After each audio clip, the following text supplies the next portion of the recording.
have been busy today.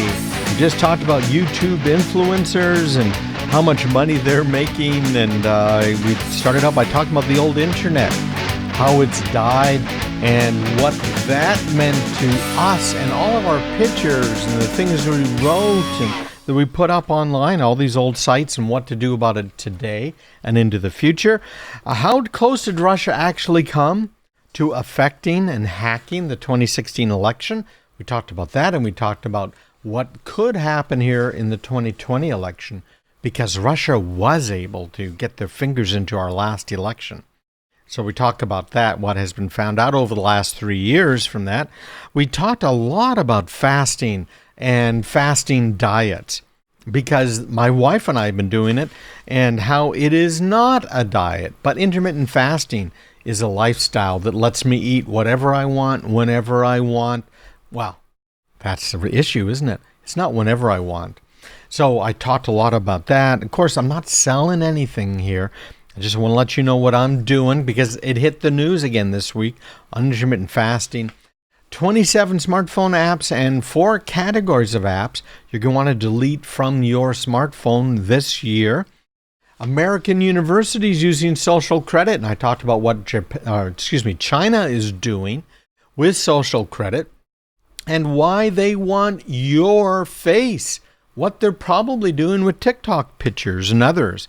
American universities using social credit for that. It's a shame. And of course, last segment, we talked about influencers. And you can't scoff at these kids. They're making a lot of money. They may be young, but wow, they are really booking it in. Let me tell you, making bank. And if you would, I'd really appreciate you following me. You can follow me on pretty much any podcast platform out there, bar none. And you can follow me online at craigpeterson.com/YouTube. I'd love it if you'd subscribe to my channel. So let's get to our last 2 articles here of the day. This first one, I think it's absolutely fascinating, but it is talking about a trick that's being played. Now, calling it a trick is really a misnomer, because this is nastiness. And leave it to criminals, right? Doesn't matter where in the world they are. They always come up with a nasty way to try and ruin our lives. But here's what's happening. We have drones, and many of these drones are big enough to carry, in fact, fully automatic weapons. We know China's selling those to the Middle East right now. So a drone that can not only carry automatic weapons in the Middle East, but that can automatically, using AI, pick its targets and kill people that it wants to kill without a human ever having to get involved.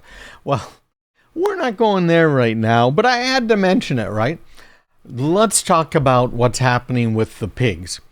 You might know where we get our flus from every year.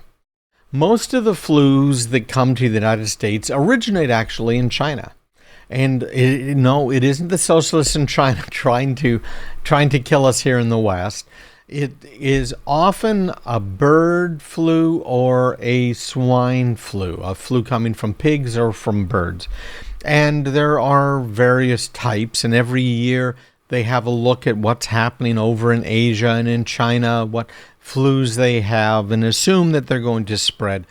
And so they come up with a flu shot that takes a swag to figure out what type of flu we need to worry about this year, and then goes ahead and inoculates us against that flu. And this year they weren't quite right. Most years they are not quite right. But, hopefully they get most of it right, and that's going to help us, right? That's the whole idea behind it. So what's happening here is there is a very virulent version of the swine flu in China right now. And part of the trade deal that President Trump has with China it allows us to export our processed and unprocessed swine over to China in large quantities because they need it. They've had to, tens of millions of pigs they've had to slaughter and just lay to waste because of the swine flu. So apparently what's happening is that one of these counties over in China had a problem with airplanes that were flying overhead. And the problem was that the navigation systems in the airplanes would not work properly. So they were trying to figure out, so their equivalent of the FAA did a little digging, and they figured out, we know what it is. There are jammers that the farmers are using that are messing with our communications, with our GPS, etc. So they delved into a little bit more, and what they found out was that bad guys in China were using drones to spread the swine flu to these pigs. So what would happen is there'd be an outbreak of swine flu on a farm, and the farmer can no longer sell his pigs for full fair market, normal fair market value. So he would sell them to these bad guys at a huge discount. And these are gangs of bad guys, right? So they would buy the infected pigs from the farmers cheaply and sell the pork as healthy pork. And they'd have this huge markup because of it. And so what happened was these farmers bought jammers to stop these gangs, these criminal gangs, from using the drones to drop the infection on the pigs and cause the farmers to lose a lot of money. How's that for multiple steps, eh? Thinking it through. It really is kind of scary. So that's our first little fun story for the day. And now let's get into our New York Times story here. This is a fascinating one. They're obviously covered in New York Times. This is from the Business Insider, I think is where I got this page from. This is a photo from AP. If you're watching me at craigpeterson.com/YouTube, you'll see my desktop as we pull these up. But the New York Times was able to track the movements of President Trump using cell phone data. The Times said it used leaked phone data to track the movements of someone in his entourage believed to be a Secret Service agent.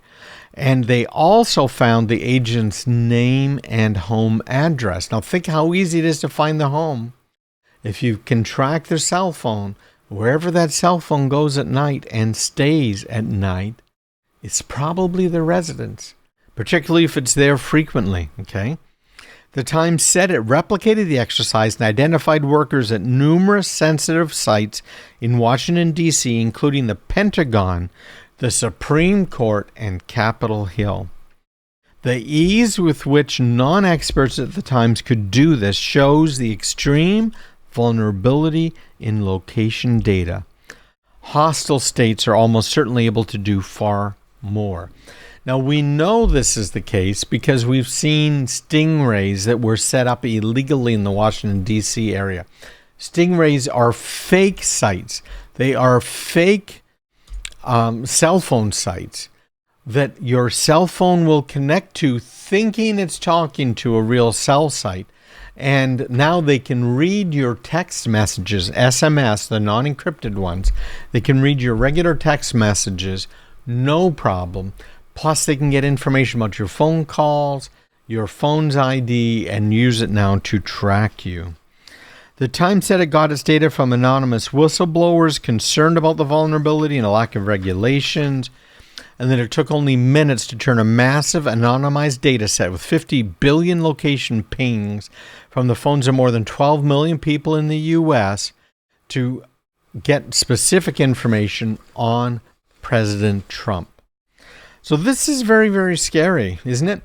They also, this is the Times, said that they were able to ping nearby Secret Service field offices and events with elected officials. This person's movements outside work hours could also be tracked, which gave them, as I was saying earlier, the home address, a name, identities of family members, although the Times did not publish this information. Track people in the White House, Capitol Hill, Supreme Court, the Pentagon, military bases, FBI headquarters, again leading to verifiable home addresses and names. This is not good. The president's phone conversations have previously put national security at risk, and he did not use a secure phone to tweet until months into his presidency. Now, this isn't a Donald Trump issue. Remember, the same thing was true with President Obama. They all come in with their technology. President Obama wanted to continue to use his personal smartphone instead of using one that had been approved by the Pentagon. And so he was sending messages in the clear. Of course, the Times isn't going to bother mentioning that, right? Why would they do that? That would be fair and balanced. But we have this problem, and it's going to be a continuing problem. Think about all of the Congress critters that don't have access to this technology that is provided by the Secret Service to the president and various other high-end influential leaders here in the country. They are really in trouble, and so are you. Easy enough to track you. And, I'm afraid to say, because I have a phone, I can be tracked. It's like wearing one of those bracelets that you see criminals having to wear to be tracked. It's the same sort of thing. It can be tracked. They can figure out who you are. They can figure out where you work, where you live, all kinds of things. At least in my case, because I'm using an iPhone and I keep it patched up and I use secure messaging applications, the bad guys cannot get at that information. But it's really a scary world out there, isn't it? So we're going to be doing more and more Facebook Lives and YouTube Lives where I'm going to be doing pop-up trainings. I want to thank all of you who thanked me for the pop-up trainings I did last year. I really, really appreciate it. These trainings take a lot of time on my part, and I appreciate you guys with taking the time to thank me for it and taking the time to attend them, because they do take me a long time to put together. But I'm going to be doing more of those.